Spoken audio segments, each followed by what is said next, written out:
I saw a quote on Instagram the other day that said something like this. As a kid, I thought staying home all day doing nothing sounded boring. Now, as an adult, that's my idea of a perfect day. Does anybody else resonate with that idea of a perfect day?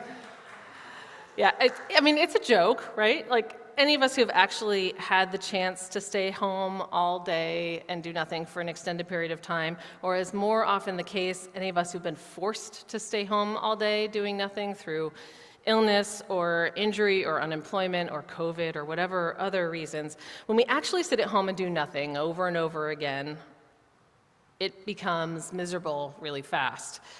And many of us start feeling like we are crawling out of our skin. Others of us who do not have a safe or stable or comfortable home don't have that fantasy at all. But there is some truth to that fantasy, I think, at least for some of the introverts among us, and even some of us who are extroverts, that when the world feels chaotic or unjust or unsafe or exhausting or maybe just uncomfortable, that we sometimes yearn to just check out and stay in the comfort of our home if we have one. And maybe the yearning to check out shows up in a different way. Maybe it's not just stay at home. Maybe it's for us to disappear into television or video games or substance use or social media. A yearning to just pause our participation in the world and feel comfort and only comfort. The problem that most of us know in our heads, even if it's hard to act on this knowledge, is that checking out over an extended period of time usually makes things worse, right? Not checking out just for those little pauses that we need or those chosen or needed periods of rest, but when we make a habit of checking out, all of the bad feelings that we're trying to avoid usually start to feel bigger, right? And they start to feel worse. As one of your ministers, week after week, you give me the honor of hearing your stories, listening to your struggles, listening to the places where you feel stuck, as well as the places where you find joy. And what I hear from you again and again are stories of how you feel lonely, and stories of how the pervasive and increasing injustices in this world make you feel powerless. I feel it too. And I wonder if there's anybody here, anyone here in our sanctuary, or anyone here together on Zoom, or anyone watching this in the future on YouTube, I wonder if anyone among us neither feels lonely nor powerless in some sense or another in our lives. We all do.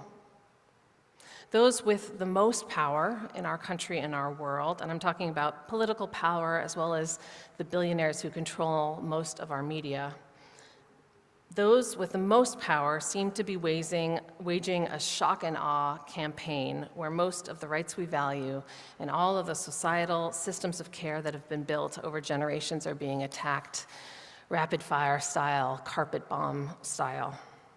The foundational principles of integrity and honesty and honor that this country at least used to pretend to care about, and I realize that it often was a pretending, these values that we used to pretend to care about in public life have been thrown up into the air, and most of our media is choosing to support this new normal where those values don't matter at all. For anyone who's read George Orwell's dystopian novel 1984, the parallels of this time to that story's rise of totalitarianism and mass surveillance and repression are frightening. And at the core of fictional stories like 1984 and the real stories like Stalinism, like Nazi Germany, that fictional story was based on, the core of those stories is a choice by those in power to prey on people's loneliness and to prey on their distress and divisions and their yearning for belonging in order to bring about this authoritarian regime. And so last week I spoke more directly to our calling as a religious community with love at the center amidst the rise of authoritarianism. This week, I want to speak about our power as a religious community with love at the center to counteract the loneliness and the isolation and the yearning for belonging that pervade our culture and our hearts and our souls. and that is being taken advantage of now as it has been so many times in the past. Because make no mistake, fighting isolation, fighting our illusion of separateness, and building true communities of belonging are essential in our work for justice as they are to our own souls. Belonging. Belonging is one of our most primal needs as human beings, right? We're social beings. Even those of us who laughed and said staying home all day, doing nothing was our perfect day. We're still social beings. And we learn about how to belong as kids. We're taught that we do belong or that we don't. We're taught in our families, in our schools, in our religious communities, and in other kinds of communities. Parenting children at their youngest is about caring for their basic needs and keeping them safe, but it's also about helping them understand what it's like to build relationships with other people. We help our kids learn how to share. We help our kids learn how to express their feelings without causing harm. We help them learn how to help others. And when we're young, many of the messages that we receive about what belonging is are mixed up with messages about fitting in, right?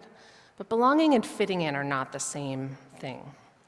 Fitting in often asks us to not quite be our full selves, to dress like a girl should dress if we're a girl, to play with boy toys if we're a boy, to hold back our questions about the existence or lack thereof or the nature of God in our religious community, or to hide our accent or to straighten our hair. Fitting in usually asks us to lop off parts of ourselves, or at best maybe to check some piece of us at the door when we enter a community in order to not stand out. And shame is the enforcer of fitting in. And usually to fit in, we're required to not only lop off some part of ourselves, but then join in the enforcing of fitting in with other people, right? To shame others when they stand out, to lift some people up and cut other people down. At this point in writing the sermon, I wrote, blech. In me just saying those things, how many of you are thinking of the ways that you've reduced your own wholeness in order to fit in somewhere? How many of you have done that at some point, have some memory of doing that? Anyone else feeling some of that like corrosive shame in your stomach right now from when you've done that? When I was writing those words, I wrote blech because I began to feel those feelings just thinking about it.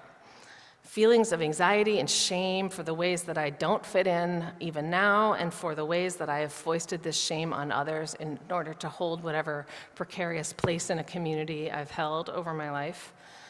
The memories that come to mind for me most powerfully are just like schoolyard stuff when I was a kid, learning how mean girl dynamics work, how I had to support the mean girl dynamic in order to not be its victim, and then later on finding out that it's not actually possible to ever be safe from the mean girl dynamic, becoming its victim.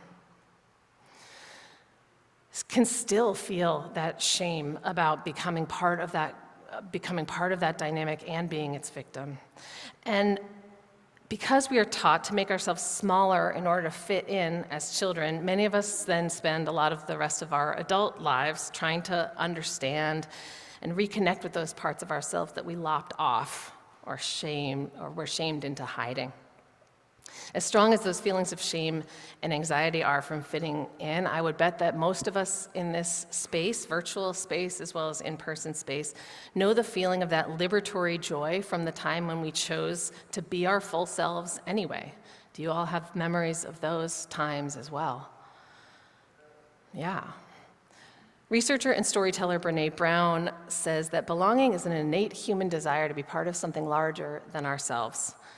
And because this yearning is so primal, she says, we often try to acquire it by fitting in and by seeking approval, which are not only hollow substitutes to belonging, but they're often barriers to belonging.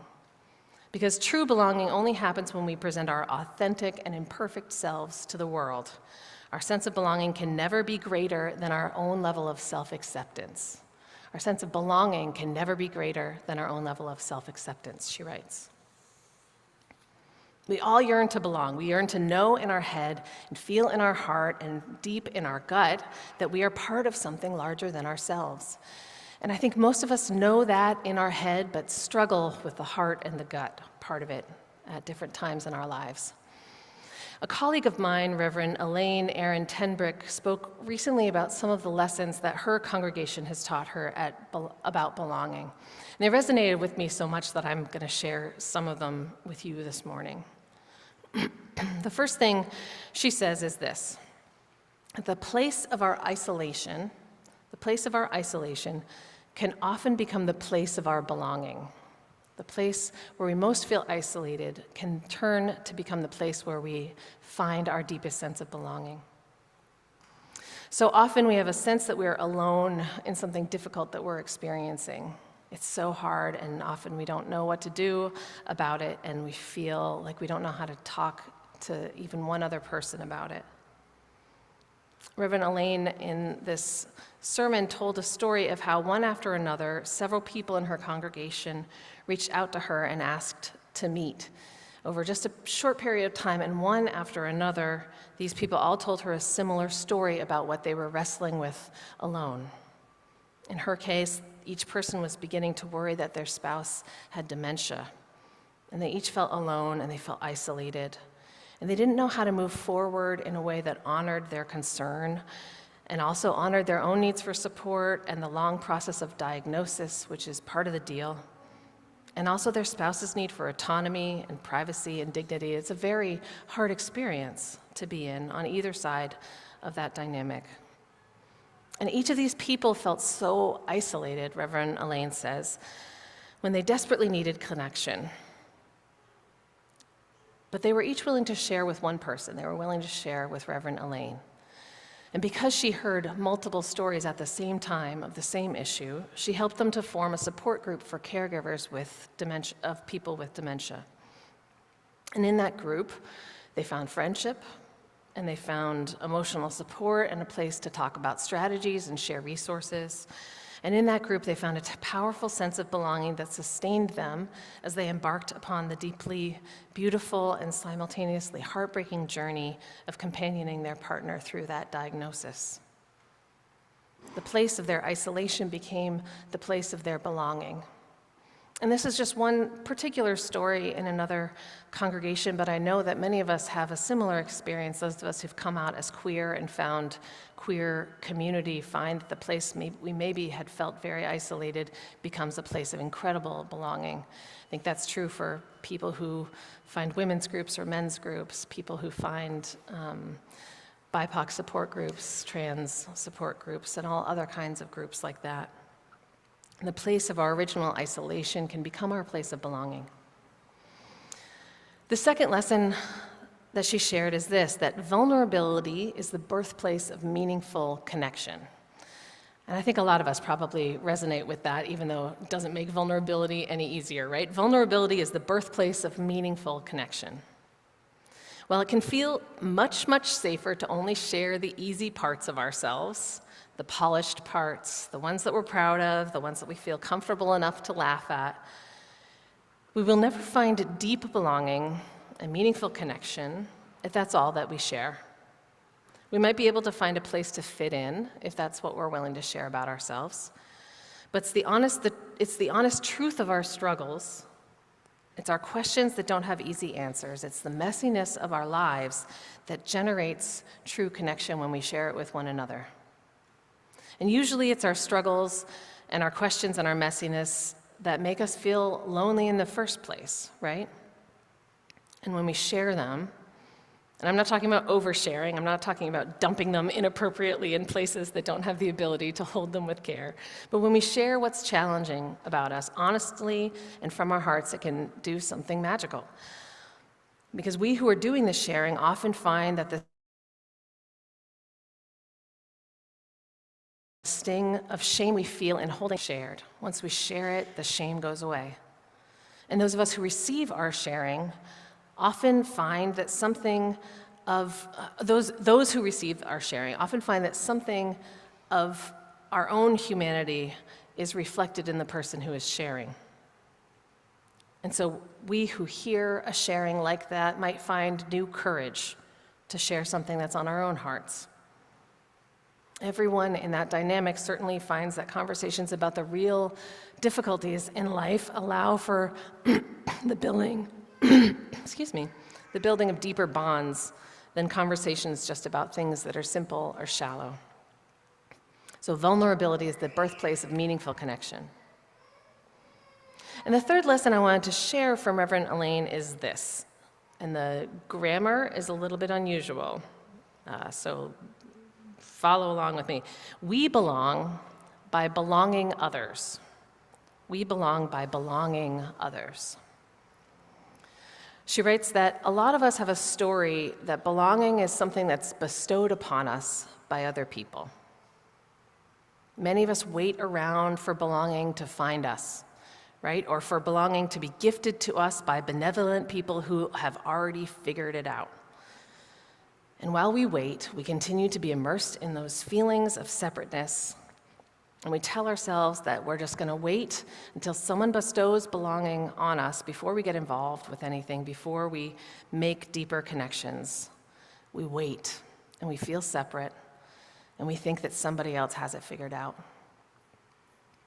But Reverend Elaine says, and I agree, that in communities like this one in particular, we often find belonging by offering it to others. Civic engagement and organizational development scholars will tell you the same thing. They'll say that you will often find the strongest sense of belonging in communities when people see themselves as co-creators of those communities rather than consumers of them. So rather than just being a recipient of First Unitarian Church, you see yourself as a co-creator of First Unitarian Church, or whatever other communities you are a part of. Belonging isn't something bestowed upon us by others who already have it locked down. Belonging comes when we co-create it together again and again and again, and we can never stop with that creation. Some of us gathered here today, I know, have been part of this religious community for 50 years or more. Some of us are just passing through here for one day, and that's it. Others are here for the first time or would just consider themselves new. This is not the only community of meaning, and I don't mean to say that the only way you can find it is here. Many of us have work in school communities, communities of other activists or artists, neighborhood communities, professional communities, places where these lessons of belonging are just as strong. But here's what I know. I know that staying home all day, doing nothing, will make us crawl out of our skin if we have to do it over and over again. Our sense of powerlessness against the carpet bombing of injustice around us will only grow the longer we hide from it. The pain of loneliness and isolation will only get worse the longer we stay checked out. And we do not have to cut off parts of ourselves or check pieces of our being at the door in order to find the kind of true belonging that will give our lives meaning and join us together with others in the work of justice and love in this world. There's a saying that's been attributed to everyone from like grocery store CEOs to Lao Tzu to our own religious ancestor, Ralph Waldo Emerson, that goes something like this. It goes, watch your thoughts for they become words. Watch your words for they become actions. Watch your actions for they become habits. Watch your habits for they become character, your character. And watch your character, for it becomes your destiny.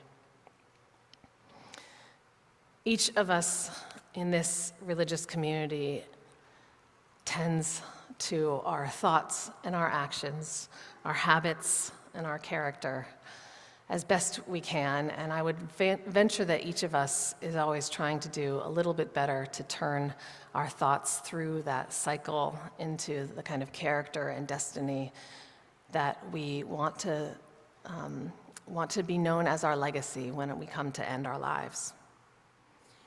So, if you want this community to be one of the places of true belonging for yourself, and you want it to be a place that invites others into wholehearted belonging, I invite you again to check out our involvement fair after the service today and choose an action to take.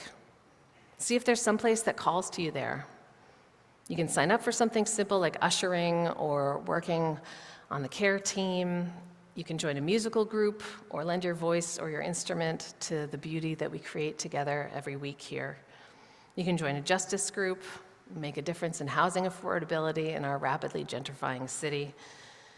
You can simply lend the fullness of your being to a small group ministry, where alongside 7 or 10 others, you'll be invited to explore your soul and find that if you share vulnerably of your own self, meaningful connections will be birthed. If you can't stay for the fair today, again, I invite you to grab one of those brochures on your way out or check out the weekly newsletter this week and every week to see what opportunities exist for you to help be a co-creator of this community. Watch your thoughts, for they become words. Watch your words, because they will become actions. Watch your actions, for they become our habits. Watch your habits, for they become your character. Watch your character, for it becomes your destiny. Dolly read us these words this morning. Admit something. Everyone you see, you say to them, love me. Why not become the one who lives with a full moon in each eye, that is always saying with that sweet moon language what every other eye in this world is so dying to hear? Love me, I love you. If we seek to live our lives of true belonging and offer that to others, if we seek to live lives given the shape of justice, may each one of us act to bring our whole selves into relationship with each other. May these actions become habits of working to belong others. May our character be intertwined with our community. And may the destiny we write be one of love. Amen, and blessed be. Hi, I'm Reverend Abby Tennis, and I use she, her pronouns. I'm Reverend Alexandre da Silva Soto, and my pronouns are they, them, and theirs. And we are the ministers of the First Unitarian Church of Philadelphia, where it is our mission to awaken love and justice in our lives and in the world. We're so glad you watched this video, and we hope that its message connects with your soul. We also want to invite you to join us for Zoom services Sunday morning at 11 a.m. or come in person at 2125 Chestnut Street, Center City, Philadelphia. Whether you join in person or online, in these services you'll hear messages like you just heard. You'll get a chance to sing together, pray together, and even greet one another in coffee hour afterwards, whether you're brand new or a longtime member. You can always find a Zoom link to our services and more about what to expect on Sunday mornings on our website, philauu.org. The link is below. If you are connecting with this message and feel moved to give to the mission of this congregation, we invite you to click on the link below again and follow the prompts to give, or send a text message to 215-709-5095. And again, follow the prompts. If someone in your life needs to hear these words today, please share this video. And again, thank you so much for watching. We hope to see you soon. See you soon.